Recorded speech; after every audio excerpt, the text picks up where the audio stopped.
ফ্যাসিবাদের মোকাবেলায়, জুলুমের মোকাবেলায় বাংলাদেশের মানুষ আবার নতুন মুক্তিযুদ্ধে ঝাঁপিয়ে পড়েছিল। এবারের মুক্তিযুদ্ধ ছিল শেখ হাসিনার বিরুদ্ধে, এবারের মুক্তিযুদ্ধ ছিল ফ্যাসিবাদের বিরুদ্ধে, এবারের মুক্তিযুদ্ধ ছিল স্বৈরতন্ত্রের বিরুদ্ধে, এবারের মুক্তিযুদ্ধ ছিল লুটপাটের বিরুদ্ধে, এবারের মুক্তিযুদ্ধ ছিল খুন খুন হত্যাকাণ্ডের বিরুদ্ধে, এবারের মুক্তিযুদ্ধ ছিল সালেমের বিরুদ্ধে মাজলুমের লড়াই। এ লড়াই ইনশাআল্লাহ অব্যাহত থাকবে। বাংলাদেশের মানুষকে নানাভাবে নিপীড়ন করেছেন, নির্যাতন করেছেন। এদেশের মানুষ যেন বিশ্ব দরবারে স্বকীয় পরিচয় নিয়ে মাথা তুলে দাঁড়াতে না পারে, বরং চিরতরে যেন বাংলাদেশ ভারতের করতলগত একটি রাজ্যে পরিণত হয়। শেখ হাসিনার রাজনীতি ছিল বাংলাদেশকে ভারতের গোলামে পরিণত করার রাজনীতি। শেখ হাসিনার রাজনীতি ছিল বিভাজনের রাজনীতি। আলাইকুম ওয়া রাহমাতুল্লাহ। আলহামদুলিল্লাহি রাব্বিল আলামিন ওয়াসসালাতু ওয়াসসালামু আলা সাইয়্যিদিল আমবিয়া'i ওয়াল মুরসালিন ওয়া আলা আলিহি ওয়া আসহাবিহি ওয়া মান তাবি'আহুম ওয়া দা'a বিদা'ওয়াতিহিম ইলা ইয়াউমিদ্দিন। আম্মা বা'দ। আউযু বিল্লাহি মিনাশ শাইতানির রাজীম। বিসমিল্লাহির রহমানির রহিম। واذكروا إذ أنتم قليل مستضعفون في الأرض تخافون أن يتخطفكم الناس فآواكم وأيدكم بنصره ورزقكم من الطيبات لعلكم تشكرون صدق الله العظيم। বাংলাদেশ খেলাফত মজলিস হবিগঞ্জ জেলার বাহুবল থানা শাখা কর্তৃক আয়োজিত আজকের এই গণসমাবেশে উপস্থিত সংগ্রামী সভাপতি, উপস্থিত বাংলাদেশ খেলাফত মজলিসের কেন্দ্রীয়, জেলা ও থানার দায়িত্বশীল নেতৃবৃন্দ, সহযোগী সংগঠন বাংলাদেশ খেলাফত যুব মজলিস, ছাত্র মজলিসের কেন্দ্রীয় স্থানীয় নেতৃবৃন্দ, সম্মানিত উলামায়ে কেরাম, এলাকাবাসী, আমার সর্বস্তরের তাওহীদি জনতা, আমি সর্বপ্রথম আপনাদেরকে ধন্যবাদ জ্ঞাপন করছি। রাত গভীর পর্যন্ত আজকে আপনারা বিপুল পরিমাণ জনতা আজকের এই সমাবেশে উপস্থিত হয়ে আগামীর বাংলাদেশে ইসলাম এবং ইসলামী নেতৃত্বের যে অবস্থান, ইসলামের পক্ষে যে জন আকাঙ্ক্ষা, আজকের এই একটি মফস্বল এলাকার এই বিপুল জন উপস্থিতি প্রমাণ করে এদেশের মানুষকে স্পষ্ট বার্তা দেয় আগামীর বাংলাদেশ ইসলামের বাংলাদেশ। আমি আজকের এই আমার বক্তব্যের শুরুতেই শুকরিয়া আদায় করছি সেই মহান রব্বুল আলামিনের, যিনি দীর্ঘ প্রায় 16 বছর পর্যন্ত এদেশের মানুষের বুকের উপর চেপে বসা জগদ্দল পাথর, যুগের ফেরাউন, অত্যাচারী, স্বৈরাচারী, ফ্যাসিস্ট, জালিম শাহী হাসিনাকে অপসারণ করে বাংলাদেশের মানুষকে মুক্ত বাতাসে নিঃশ্বাস গ্রহণ করার সুযোগ করে দিয়েছেন। রব্বুল আলামিনের দরবারে শুকরিয়া আদায় করি। আল্লাহুম্মা লাকাল হামদু ওয়া লাকাশ শুকর। আজকের এই ঐতিহাসিক 5ই আগস্টের গণ অভ্যুত্থান পরবর্তী 1 মাস পূর্তি 4ই সেপ্টেম্বর, 4ঠা সেপ্টেম্বর গণ অভ্যুত্থানের, গণবিপ্লবের 1 মাস পূর্তির এই লগনে আমি স্মরণ করছি সেই সকল আত্মদানকারী শহীদানদেরকে, যারা 2024 সালের জুলাই এবং আগস্ট মাসে জুলুমের মোকাবেলায়, বৈষম্যের মোকাবেলায়, ফ্যাসিবাদ নির্মূলে স্বৈরতন্ত্রকে বাংলার মসনদ থেকে বিদায় করবার জন্য অকাতরে জীবন দান করেছেন। স্কুল, কলেজ, ইউনিভার্সিটি ও মাদ্রাসার যে সকল ছাত্ররা, এমনকি 3 বছরের শিশু সন্তান থেকে বৃদ্ধ, নারী, পুরুষ, সর্বশ্রেণীর মানুষ, যাদেরকে খুনি হাসিনার আইন শৃঙ্খলা রক্ষাকারীর নামে পেটুয়া বাহিনী, পুলিশ লীগ, হাতুড়ি লীগ, হেলমেট লীগ, যুবলীগ এবং ছাত্রলীগের সন্ত্রাসীদের মাধ্যমে বাংলাদেশের রাজপথগুলোতে নির্বিচারে পাখির মতো গুলি করে হত্যা করা হয়েছে এবং যাদের রক্তের বিনিময়ে আজকে বাংলাদেশ দ্বিতীয়বারের মতো স্বাধীনতা লাভ করেছে, সেই সকল বীর শহীদানদের শাহাদাত কবুল করার জন্য আল্লাহ রাব্বুল আলামিনের দরবারে আমি দোয়া করছি, আল্লাহ যেন তাদের সকলের শাহাদাতকে কবুল করেন। আমি স্মরণ করছি হাসিনা সরকারের দীর্ঘ 16 বছরের সময়ে 2009 সালে বিডিআর বিদ্রোহের নামে 57 জন দেশপ্রেমিক সেনা কর্মকর্তাকে হত্যা করা হয়েছিল। তাদেরকে 2013 সালে শাপলা চত্বরে নবীর ইজ্জতের হেফাজতের জন্য জমায়েত হওয়া হেফাজতে ইসলাম বাংলাদেশের আলেম ওলামা, ছাত্র জনতা ও নিরীহ ধর্মপ্রাণ নবী প্রেমিক আশেকদেরকে, যাদেরকে নির্বিচারে হত্যা করে ফ্যাসিস্ট হাসিনার গুলিবাজ বাহিনী, তার জঙ্গি বাহিনী যেভাবে হত্যা করেছিল, সেই সকল বীর শহীদানদেরকে স্মরণ করছি। এমনি ভাবে 2013 সালে বাংলাদেশের নন্দিত মুফাসসিরে কোরআন আল্লামা দেলোয়ার হোসেন সাইদি রহমতুল্লাহ আলাইহির বিরুদ্ধে সাজানো মিথ্যা মামলার মৃত্যুদণ্ড ঘোষণার প্রেক্ষিতে বাংলাদেশের ধর্মপ্রাণ, কোরআন প্রেমিক, তৌহিদি বিক্ষুব্ধ জনতাকে, শতাধিক জনতাকে, কোরআন প্রেমিক জনতাকে যেভাবে গুলি করে হত্যা করা হয়েছিল, সেই সকল শহীদানদেরকে স্মরণ করছি।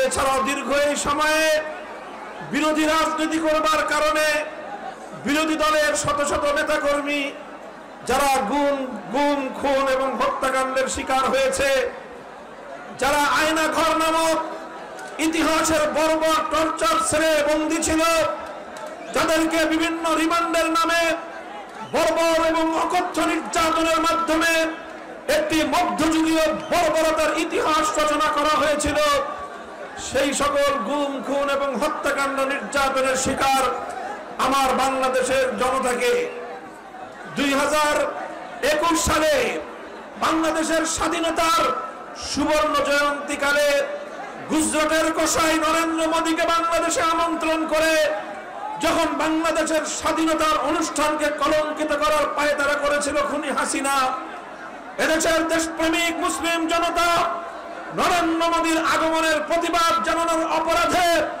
হাটহাজারী থেকে ব্রাহ্মণবাড়িয়া পর্যন্ত খুনি হাসিনার নির্দেশে হেফাজতে ইসলাম বাংলাদেশের প্রায় 25 থেকে 30 জন নেতা কর্মীকে গুলি করে হত্যা করা হয়েছিল। আর প্রায় 1500 আলেম ওলামা, ইসলামী নেতৃত্ব, তৌহিদি জনতাকে নির্বিচারে গ্রেফতার করে মাসের পর মাস, বছরের পর বছর কারাগারে বন্দী রেখে তাদেরকে যাবতীয় বন্দীদের প্রাপ্য অধিকার থেকে বঞ্চিত করে নির্মমতার এক নতুন ইতিহাস রচনা করেছিল শেখ হাসিনা। এই সকল নির্যাতন, ত্যাগ এবং কোরবানির বিনিময়েই আজ বাংলাদেশের মানুষ নতুন এই স্বাধীনতা অর্জন করেছে এবং স্বাধীনতাকে উপভোগ করেছে। প্রিয় দেশবাসী, বাহুবলের সর্বস্তরের জনতা, লক্ষ লক্ষ জনতা আজ এই বিশাল অঙ্গনে আপনারা উপস্থিত। আপনাদের এই উপচে পড়ায় উপস্থিতি, হাজারো জনতার আজকের সম্মেলন, আমি আবারও বলছি, প্রমাণ করেছে আগামী দিনে বাংলাদেশের সকল রাজনীতিবিদ এবং সকলের জন্য একটি বার্তা দিয়ে দেয়, আজ যদি বাংলাদেশ থেকে আবার ইসলামকে মাইনাস করার আর কোন চক্রান্ত চলে, এদেশের মানুষ যে কোনো মূল্যে সেই চক্রান্ত রুখে দেবে ইনশাআল্লাহ।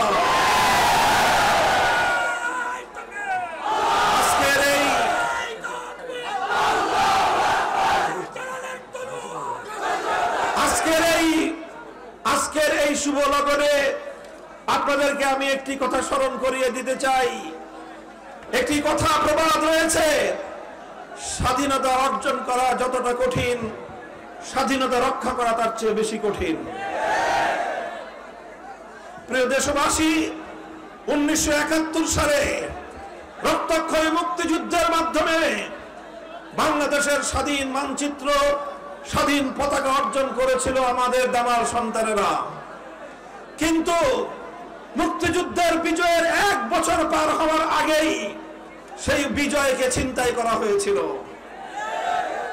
বাংলাদেশের মুক্তিযুদ্ধ হয়েছিল, এদেশের মানুষকে মুক্ত করে ছাড়বো ইনশাআল্লাহ আল্লাহর নাম নিয়ে।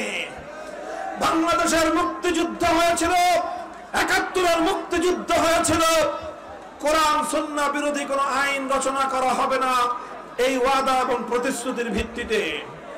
71-এর মুক্তিযুদ্ধ হয়েছিল জুলুমের বিরুদ্ধে, জালিমের বিরুদ্ধে, মজলুমের অধিকার আদায়ের লড়াই হিসেবে। 1971-এর সেই মুক্তিযুদ্ধের মধ্যে ইসলাম বিরোধী চেতনার কথা ছিল না। 1971-এর মুক্তিযুদ্ধ এটা জুলুমের উৎখাতের লড়াই ছিল।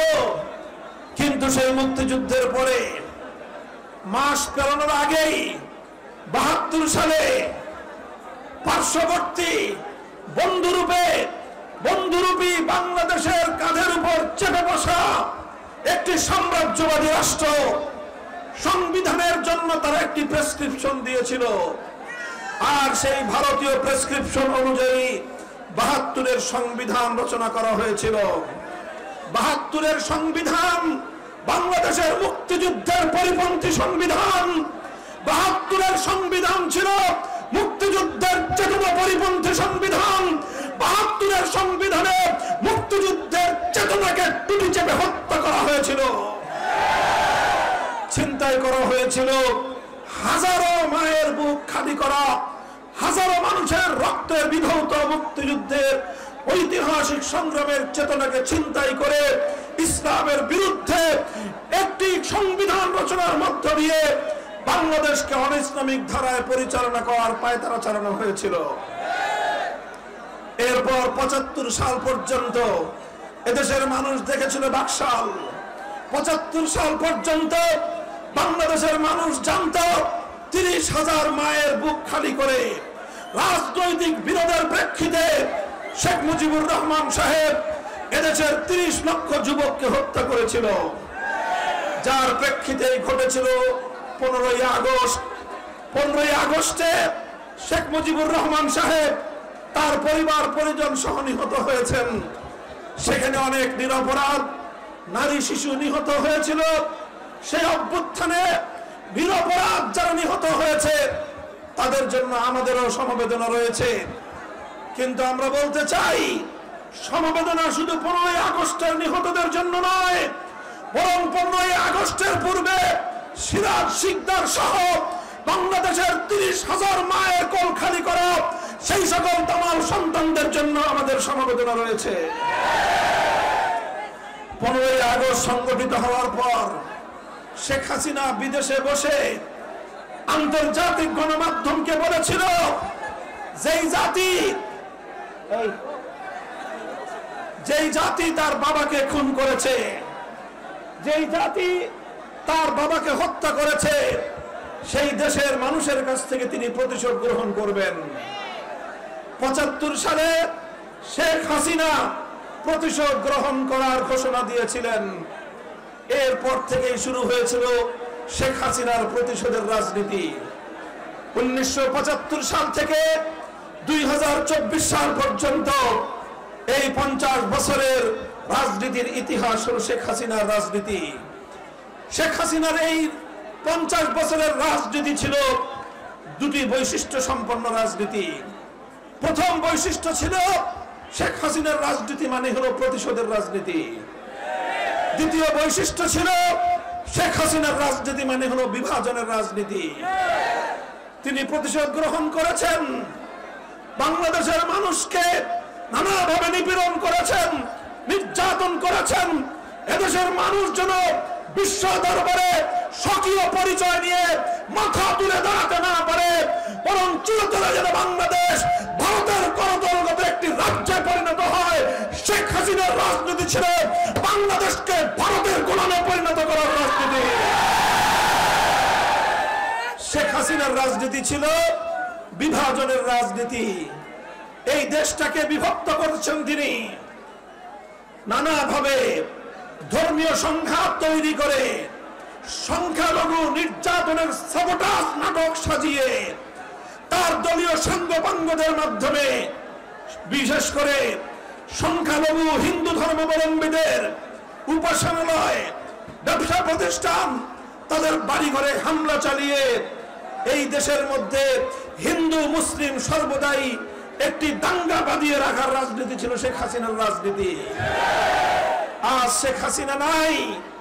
ভারতীয় বিভিন্ন গণমাধ্যম জিগির তুলবার চেষ্টা করেছিল বাংলাদেশে নাকি সংখ্যালঘু নির্যাতন হয়েছে। আমি জানতে চাই, 5ই আগস্টের বিপ্লবের পরে বিগত 1 মাসে গোটা বাংলাদেশের কোথাও কোন মন্দিরে হামলা হয় নাই, কোন হিন্দুর বাড়িঘর উৎপাত হয় নাই, কোন সংখ্যালঘুর ব্যবসা প্রতিষ্ঠানে হামলা চলে নাই। আওয়ামী লীগের কোন সন্ত্রাসীরা বাংলাদেশে ছিল না, এজন্য হিন্দুরা নিরাপদে ছিল। যুবলীগ ছাত্রলীগের হাতুড়ি বাহিনী হেলমেট লিখছিল না বলে সংখ্যালঘুরা নিরাপদে ছিল। এদেশের আলেম সমাজ, হেফাজতে ইসলাম বাংলাদেশের নেতা কর্মী, বাংলাদেশ খেলাফত মজলিস সহ অন্যান্য ইসলামী আন্দোলন এবং সংগঠনগুলোর নেতৃবৃন্দ, এদেশের ধর্মপ্রাণ আপামর তৌহিদি জনতা, ইমাম এবং আলেমদের নেতৃত্বে সংখ্যালঘুদের প্রতিটি স্থাপনাকে রাত জেগে জেগে পাহারাদারি করা হয়েছে। আমাদের পবিত্র আমানতের দায়িত্ব আমি ঘোষণা করতে চাই, যারা সংখ্যালঘু রয়েছেন, যখনই আপনারা কখনো নিরাপত্তাহীনতার অভাব বোধ করবেন, এদেশের আলেম সমাজ আপনাদের নিরাপত্তার দায়িত্ব কাঁধে তুলে নেবে। আমরা না ঘুমিয়ে আপনাদের ঘুমের ব্যবস্থা করবো ইনশাআল্লাহ। আমরা না খেয়ে আপনাদের মুখে হাত তুলে দেওয়ার চেষ্টা করবো ইনশাআল্লাহ।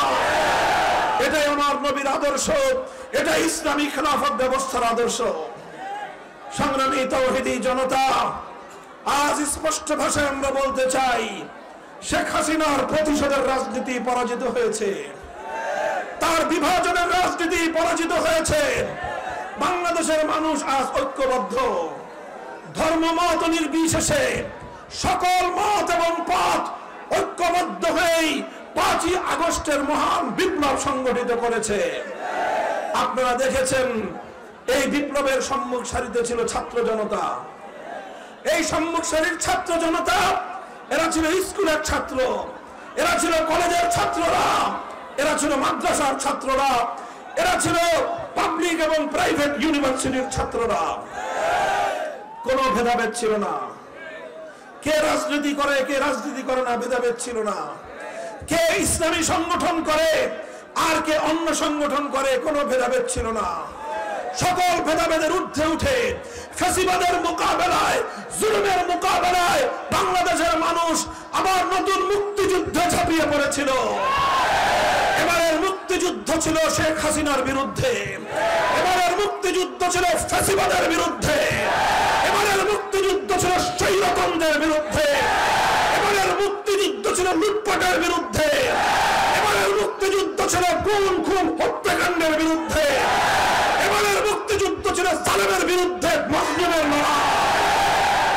এ লড়াই ইনশাআল্লাহ অব্যাহত থাকবে।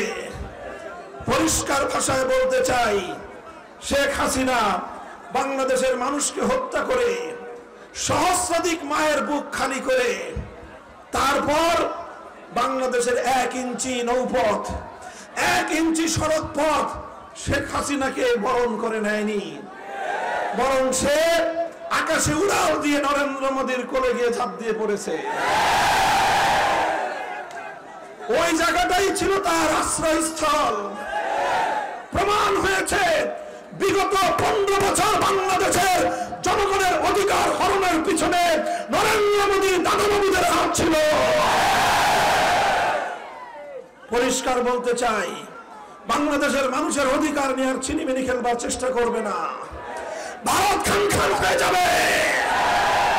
আমার দেশের মানুষের অধিকার ছিনতাই যদি করতে চাও, তোমার দেশের অখণ্ডতা তুমি রক্ষা করতে পারবে না। তুমি মনে রেখো, 18 কোটি মানুষকে তুমি দাবায় রাখতে পারবে না।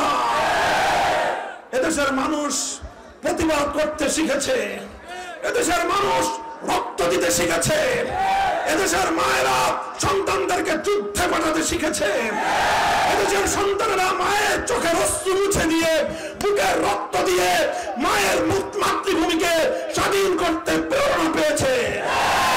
এ জাতিকে কেউ দাবায় রাখতে পারবে না। আন্তর্জাতিক সাম্রাজ্যবাদী শক্তিগুলোকে বলতে চাই, যদি তোমরা আমাদের সহায়তা করতে চাও, আমরা স্বাগত জানাবো। যদি প্রভু সেজে আমার বাংলার মাটিকে কোন কায়েমি স্বার্থবাদী অথবা কোন আন্তর্জাতিক কোন শক্তি নিজেদের ঘাঁটি হিসেবে বাংলাদেশকে ব্যবহার করতে চাও, 18 কোটি মানুষ মাথায় কাফনের কাপড় বেঁধে আবার যুদ্ধের ময়দানে নামবে। সংগ্রামী সাথী ও বন্ধুগণ, আমি আপনাদেরকে আহ্বান জানাই, ইনশাআল্লাহ আমাদের যেই সংগ্রাম শুরু হয়েছে, এই সংগ্রাম একটি পূর্ণাঙ্গ বৈষম্যহীন সমাজ গঠনের সংগ্রাম। এই সংগ্রাম ন্যায় এবং ইনসাফ ভিত্তিক সমাজ গঠনের সংগ্রাম। রাষ্ট্রীয় সকল প্রতিষ্ঠানগুলোকে ধ্বংস করে দিয়েছিল। বিচার ব্যবস্থার কথা কি বলবো? নিম্ন আদালত, উচ্চ আদালত, সর্বোচ্চ আদালতের প্রধান বিচারপতি আওয়ামী লীগের দলীয় মুখপাত্রে পরিণত হয়েছিল। পৃথিবীর ইতিহাসে এমন কুলাঙ্গার বিচারপতি পৃথিবীর ইতিহাস দেখে নাই। এই সকল কুলাঙ্গার বিচারপতিদের মাধ্যমে বাংলাদেশ থেকে তত্ত্বাবধায়ক সরকার ব্যবস্থাকে সে বিদূরিত করে দিয়ে, তত্ত্বাবধায়ক সরকার ব্যবস্থাকে বিলোপ করে দিয়ে নিজস্ব একতরফা নির্বাচনের মাধ্যমে 15 বছর পর্যন্ত মানুষের ভোটাধিকার হরণ করেছিল। আর মেগা প্রজেক্টের নামে হাজার হাজার লক্ষ লক্ষ কোটি টাকা পাচার করে বাংলাদেশের মানুষের ভাতের অধিকার ছিনতাই করেছিল। এরপর রাতের আধারে যখন তখন যাকে তাকে তুলে নিয়ে গুম করে লাশ পর্যন্ত মায়ের কোলে ফেরত দেয় না। বৃহত্তর সিলেটের ইলিয়াস আলীর সন্তান এখনো কাঁদে। আজও পর্যন্ত ইলিয়াস আলীর পরিবার জানে না তার ভাগ্যে কি ঘটেছে। এই বাংলাদেশ যেটা ছিল সোনার বাংলাদেশ, সেই সোনার বাংলাদেশকে বানিয়েছিল সে খুনের বাংলাদেশ। শাইখুল হাদিস আল্লামা আজিজুল হক বলতেন, আজ বাংলাদেশের যে অবস্থা, এখানে নুনের চেয়ে খুনের দাম কম। আমরা আবার সেই বাংলাদেশ ফিরিয়ে আনতে চাই, যেই বাংলাদেশের জন্য রক্ত দিয়েছিলেন শাহজালাল মুজাররদ ইয়ামানি, যে বাংলাদেশের জন্য সংগ্রাম করেছিলেন শাহজালাল, যে বাংলাদেশের জন্য রক্ত দিয়েছেন হাজী শরীয়তুল্লাহ, যে বাংলাদেশের জন্য রক্ত দিয়েছিলেন বীর শহীদানেরা, সেই বাংলাদেশ আমরা গড়ে তুলব ইনশাআল্লাহ। বৈষম্য বিরোধী ছাত্র জনতা মাঠ ছেড়ে দেয়নি। আগামীকাল শহীদ মার্চের ঘোষণা দিয়েছে। আমি বাংলাদেশ খেলাফত মজলিসের পক্ষ থেকে ছাত্র জনতার এই শহীদ মার্চের কর্মসূচির সাথে সংহতি প্রকাশ করছি। ইনশাআল্লাহ যতদিন পর্যন্ত ফ্যাসিবাদের সকল শক্তি বাংলাদেশ থেকে পরিপূর্ণ মূলোৎপাটন না হবে, ততদিন পর্যন্ত আমাদেরকে রাজপথে অবস্থান ধরে রাখতে হবে। আমরা চাই বাংলাদেশ সকল মানুষের অধিকার প্রতিষ্ঠিত হবে। হিন্দু, বৌদ্ধ, খ্রিস্টান, সকল সংখ্যালঘু এবং ধর্মপ্রাণ বাংলাদেশের মুসলমানরা যার যার ধর্মীয় স্বাধীনতা নিয়ে এদেশের সম্প্রীতি সৌহার্দ্যপূর্ণ পরিবেশে বাংলাদেশ তার লক্ষ্য পানে এগিয়ে চলবে। অন্তর্বর্তীকালীন সরকারের প্রতি আহ্বান, 2009 সাল, 13 সাল, 14, 15, 16, 2021, 2024 সালে যত মানুষকে হত্যা করা হয়েছে, যতগুলো গণহত্যা পরিচালিত হয়েছে, প্রতিটি হত্যাকাণ্ডের সুষ্ঠু বিচার নিশ্চিত করতে হবে।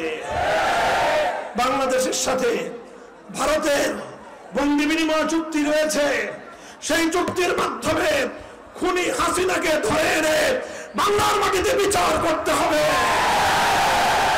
যদি সরকারের কেউ কোন মহল খুনি হাসিনার বিচারকে বাধাগ্রস্ত করবার চেষ্টা করে, তার বিরুদ্ধে বাংলাদেশের মানুষ গর্জে উঠবে।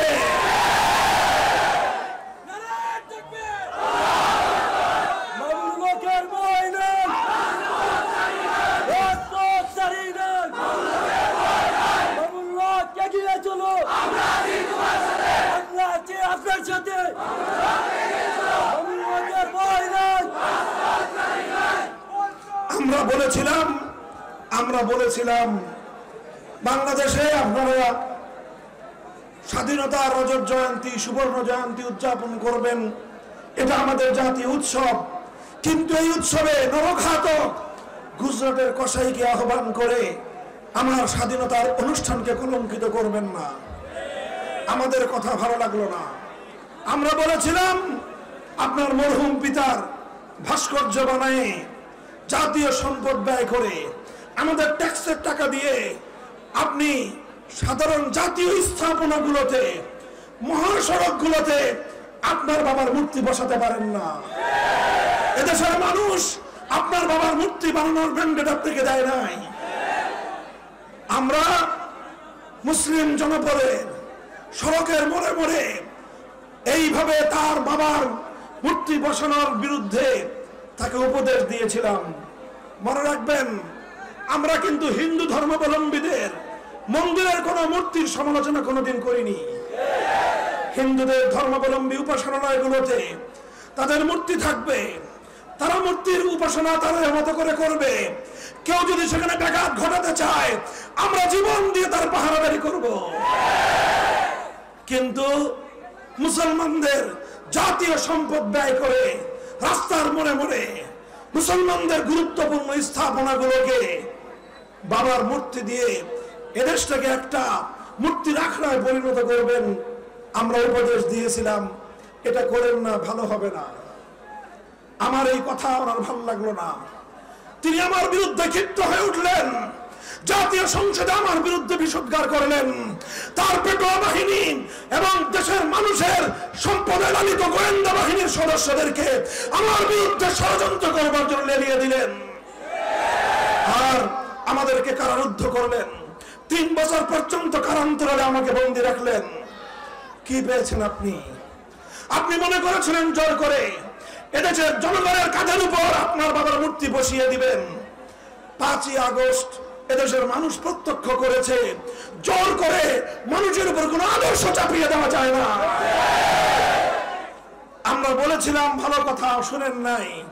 এখন গোটা বাংলাদেশ থেকে আপনাকে আপনার বাবার নাম সহ উৎখাত করে দিয়েছে।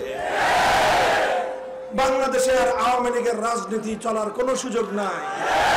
আওয়ামী লীগের রাজনীতি প্রতিহিংসার রাজনীতি, শেখ হাসিনার রাজনীতি স্বৈরতন্ত্রের রাজনীতি, শেখ হাসিনার রাজনীতি জুলুম শোষণের রাজনীতি, শেখ হাসিনার রাজনীতি ফ্যাসিবাদের রাজনীতি, শেখ হাসিনার রাজনীতি বিভাজনের রাজনীতি, শেখ হাসিনার রাজনীতি বাংলাদেশ থেকে সম্পদ লুটপাট করে পাচার করার রাজনীতি। অন্তর্বর্তীকালীন সরকারকে বলবো, বাংলাদেশের অর্থনৈতিক যে ক্রাইসিস, এই সংকট উত্তরণে পাচার করা সকল টাকাগুলো ফেরত আনার ব্যবস্থা করেন। পাচারকারীদেরকে বিচারের কাঠগড়ায় দাঁড় করিয়ে জনতার সামনে দৃষ্টান্তমূলক বিচার প্রতিষ্ঠা করুন। এভাবে হত্যাকাণ্ডের বিচার, অর্থ লুটপাটের বিচার, দুর্নীতির বিচার করে আগামী দিনে একটি জুলুম বৈষম্যহীন একটি সমাজ গড়বার জন্য আমরা এগিয়ে আসি। তাহলে সরকারকে এই দেশের মানুষ, ইসলামপন্থী মানুষ বিশেষভাবে সহযোগিতা করবে ইনশাআল্লাহ। সকল রাজনৈতিক দল, বিএনপি, জামাতে ইসলামী, ইসলামী আন্দোলন বাংলাদেশ, জাতীয় পার্টি, এলডিপি, খেলাফত মজলিস, জমিয়ত উলামা ইসলাম, নিজামে ইসলাম সহ অন্য সকল রাজনৈতিক দলগুলোকে বলবো, রাজনৈতিক মতপার্থক্য যার যার জায়গায় রেখে আসুন সর্বপ্রথম 5ই আগস্টের বিপ্লবকে আমরা মহিমান্বিত করার চেষ্টা করি। এই বিপ্লবের মহান লক্ষ্য মানুষের ঘরে ঘরে পৌঁছে দেওয়ার চেষ্টা করি। এই বিপ্লবের মহানায়ক তারা আমাদেরই সন্তান, তারা এদেশের ছাত্র জনতা। এই ছাত্র জনতাকে আগামীর দেশ গড়ার ক্ষেত্রে আমরা তাদেরকে সহযোগিতা করি। আর সকল প্রয়োজনীয় সংস্কারের পরে অযথা বিলম্ব না করে জনগণের প্রতিনিধিদের হাতে ক্ষমতা হস্তান্তরের মাধ্যমে একটি শক্তিশালী বাংলাদেশ গঠন করার জন্য পথ উন্মুক্ত করে দিতে আমি অন্তর্বর্তীকালীন সরকারের প্রতি আহ্বান জানাই। সংগ্রামী সাথী ও বন্ধুগণ, আমাদের চূড়ান্ত লক্ষ্য চাইলে মাননীয় মানুষের বানানো মানব রচিত কোনো তন্ত্রমন্ত্র দিয়ে হবে না। সেজন্য প্রয়োজন সৃষ্টিকর্তা মহান আল্লাহ প্রদত্ত রাজনৈতিক ব্যবস্থা। আর আল্লাহ প্রদত্ত রাজনৈতিক ব্যবস্থার নাম হলো আল্লাহর প্রতিনিধিত্ব তথা খেলাফা। তাই বাংলাদেশ খেলাফত মজলিস আপনাদেরকে আহ্বান জানায়, আসুন হাতে হাত রাখুন, টেকনাফ থেকে তেতুলিয়ায় খেলাফতের এই আহ্বানকে আমরা ছড়িয়ে দেই। বাংলাদেশ খেলাফত মজলিস, যুব সমাজ, বাংলাদেশ খেলাফত যুব মজলিস, ছাত্র মজলিস সহ আসো, আমাদের হাতে হাত রাখো। ইনশাআল্লাহ সকল জুলুমের বিরুদ্ধে আমরা সংগ্রাম অব্যাহত রাখবো। একটি ইনসাফপূর্ণ সমাজ গঠনে আমরা আমাদের সর্বোচ্চ ত্যাগ এবং কোরবানি স্বীকার করব। ইনশাআল্লাহ প্রস্তুত থাকবেন তো? আগামীর সংগ্রামে আমাদের সাথে থাকবেন তো? ইনশাআল্লাহ আপনারা যদি সাথে থাকেন, আল্লাহর সাহায্য আমাদের সাথে থাকবে। আল্লাহর সাহায্য সাথে থাকলে বাংলাদেশকে কেউ ব্যর্থ করতে পারবে না। বাংলাদেশ যে উদ্দেশ্যে স্বাধীনতা অর্জন করেছিল, বাংলাদেশ যে উদ্দেশ্যে পশ্চিমবঙ্গের দাদাবাবুদের কর্তৃত্ব মানে নাই, বাংলাদেশ যে উদ্দেশ্যে ব্রিটিশ বেনিয়াদের থেকে মুক্তি লাভ করেছিল, সেই মুক্তির প্রকৃত উদ্দেশ্য সার্থক হবে ইনশাআল্লাহ। আপনারা আমাদের পাশে থাকবেন তো ইনশাআল্লাহ? আল্লাহ পাক রব্বুল আলামিন আপনাদের সকলকে তৌফিক দান করুন। দীর্ঘ রাত পর্যন্ত এই প্রতিকূল আবহাওয়ার মধ্যেও আপনারা অনেক কষ্ট স্বীকার করে বাহুবলের এই বাদ ভাঙ্গা জনতার স্রোত আজ যে ইতিহাস রচনা করলেন, এটা বাংলাদেশের ইসলামিক অঙ্গনের জন্য সাফল্যের একটি মাইল ফলক হয়ে থাকবে। আল্লাহ আপনাদের সকলকে উত্তম বিনিময় দান করুন। আমাদের মরহুম সকল শহীদান, বিশেষ করে 2013 সালের শাপলার শহীদান, 2024 সালের বৈষম্য বিরোধী আন্দোলনের সকল শহীদানদের আল্লাহ পাক শাহাদাতকে কবুল করুন এবং তাদের আত্মত্যাগের বিনিময়ে একটি সুন্দর বাংলাদেশ আল্লাহ পাক করার তৌফিক দান করুন। ওয়া আখিরু দাওয়ানা আলহামদুলিল্লাহি রাব্বিল আলামিন। আসসালামু আলাইকুম ওয়া রাহমাতুল্লাহ।